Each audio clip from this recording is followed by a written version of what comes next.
So hello everyone, my name is Shira Cohen. I'm the host of this podcast, Reclaiming Our Wellbeing. So I'm the author of a book with the same title. I'm a yoga therapist, yoga teacher, Ayurvedic wellness educator, emotional coach, and mindfulness teacher. I'm here to share stories, my own, but also those of others, because listening to another story can change ours. So enjoy!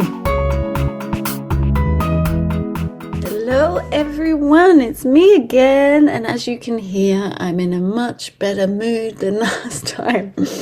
So yeah, I just want to talk about self-love this week, and it's going to be a very short talk because I'm going to meet with my family. The weather's lovely, the sun is shining, it's Ascension Day, so we have a free day, and yes, happy Ascension Day if you're celebrating, and happy day if you're not.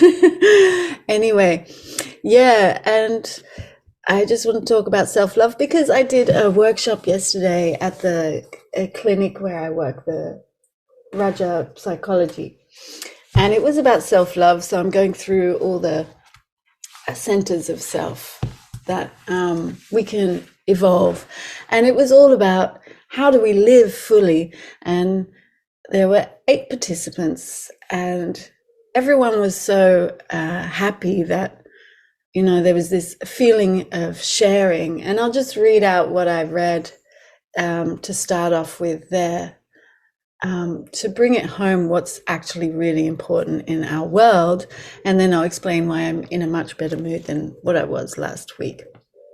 So this is something that an evolutionary psychologist said, Casalino, and it's not survival of the fittest, it's survival of the most nurtured.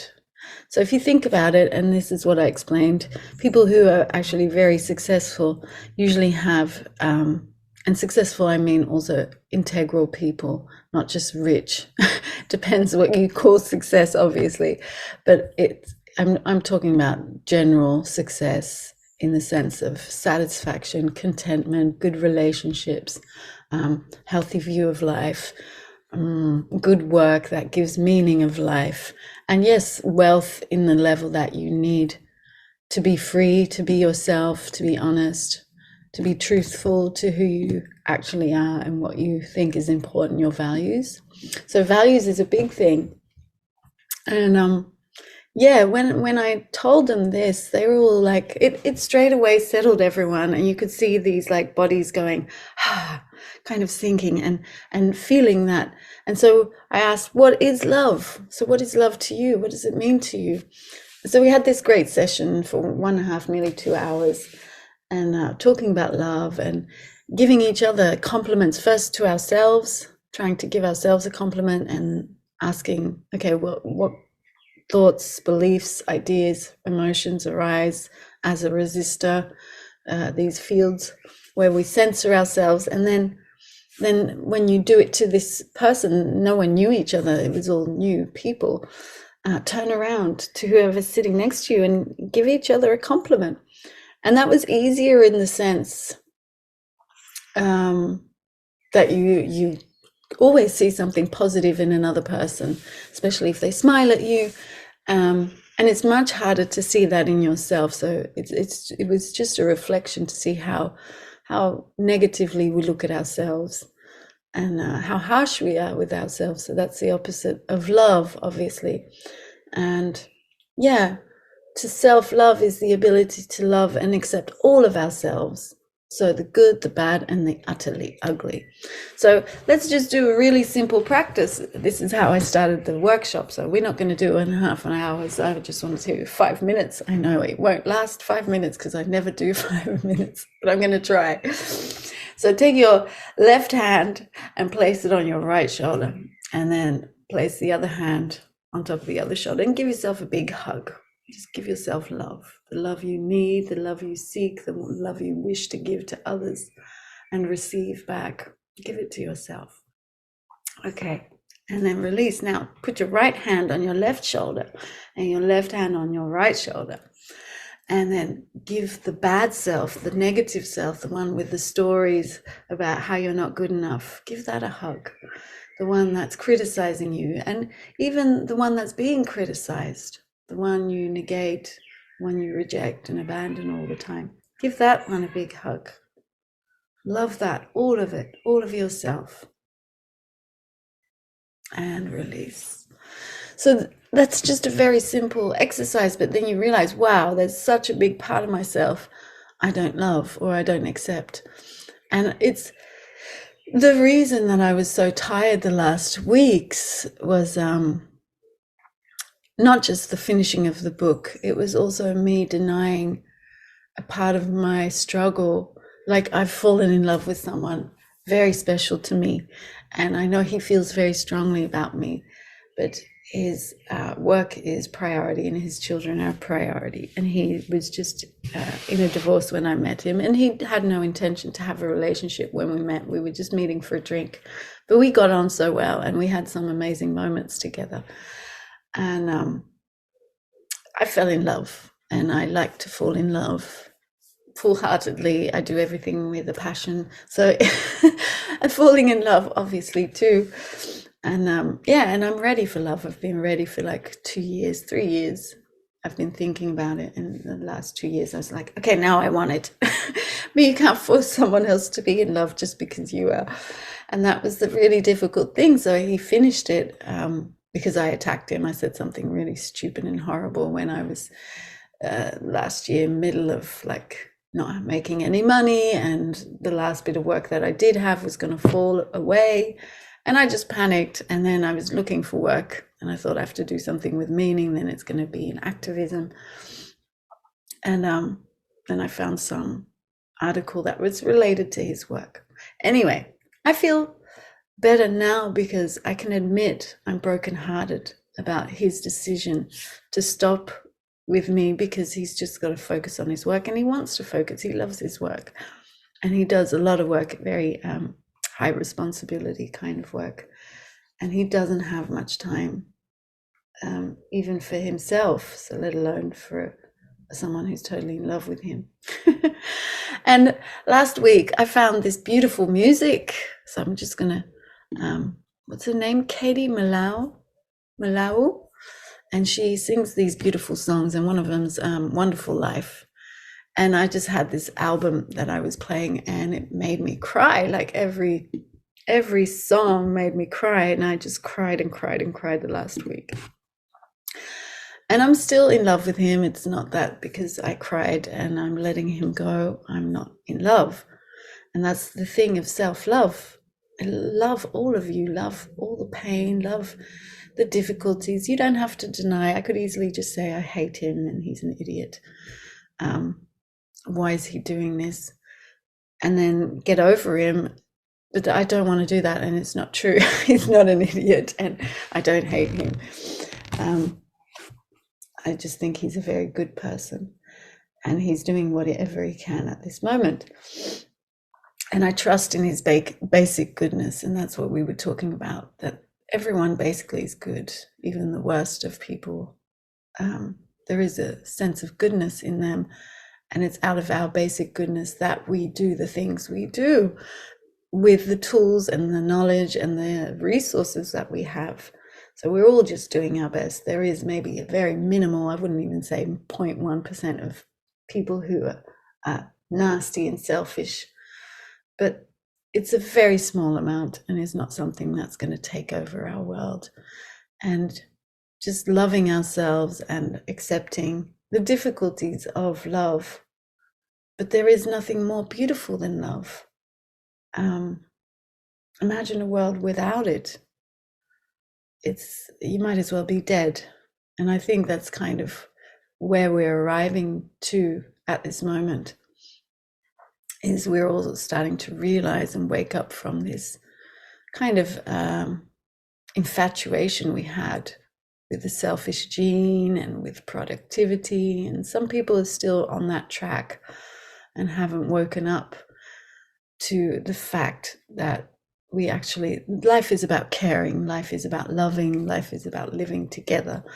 And when we have gotten to a society or to a place in society where you have to choose between love and work, or career and family, or what kind of world is that? And it's not working. It's a dead end. And I think this is one of the reasons fertility is dropping and in certain cultures, because we have less love, we have less caring, nurturing and nourishing the self. So I'm going to do a very short meditation. I'll try and stick to 1 minute, I doubt it, but a beautiful little meditation that I did with everyone. And for them, it was like a whole PDF and getting down to the values. But for the listeners, most listeners have worked on their values, and maybe it's good to reevaluate your values every now and then. I'd say at least every year, because they do change as experiences and things that matter to you change. Your values change, or maybe you've filled yourself up with one certain value like integrity, and you believe you need something else. So that's what you are aiming for. So right now, I want you to think of just 3 values that are really important to you. And then I want you to get into a comfortable position and allow yourself to arrive. Feel the body, feel the sitting bones, feel the chair or the bed or wherever you are underneath you, floor, and just arrive. And then feel your breath, feel the rising, falling of the breathing. Notice the sensations of the breath moving through the nostrils. Just allow the mind to settle on the breathing and say to yourself, I'm here. And feel that you're here. Feel this moment. Feel your body in this moment. Notice what you hear. Notice what you see. Notice what you smell. Become aware of what you taste. And then become aware of the breath again. Now set one of these intentions for your body. What does your body need? Use that intention. What rings most true for your body? And then set an intention for your mind. What does your mind need? And then set an intention. This one of these values for your heart. What is it your heart needs? And then breathe into the body, breathe into the mind, breathe into the heart, these values. And feel yourself glowing with each in-breath, filling up with this love, light, life for these values, these intentions for the body, mind, and heart. And feel yourself like this warm bubble of these values, like a cell that is full of belonging, of life, of lust, of passion, of desire to live, share, care, be, do, feel, and emote. So this is a big part of loving ourselves, is emoting fully, being honest about what we need, and being open about it to share that, no matter what the reaction is. So that was one part of like giving compliments. I asked everyone, how was it difficult to give a compliment to a stranger? People were afraid that they were going to say something that sounded superficial, or that how will the other person accept your compliment? How will it come in? How will it be received? Or just because you don't know them, it's a little scary, or you're not used to giving compliments. But imagine a world where we all gave each other compliments all the time, even strangers. Wouldn't that be nice? And then that was actually what it was all about. And after 2.5 hours, everyone's so happy and open and speaking to each other. And we'd shared very deep things, fears and doubts and the emotions that come up, and stories about ourselves and our struggles, and people left happy rather than depressed. There was obviously depression and anxiety when they came, but to sit in a group, and several people came up to me afterwards and said, thank you so much. It was so good to see that you can just sit with a group of strangers and everyone can be completely honest about quite deep things and feel uplifted instead.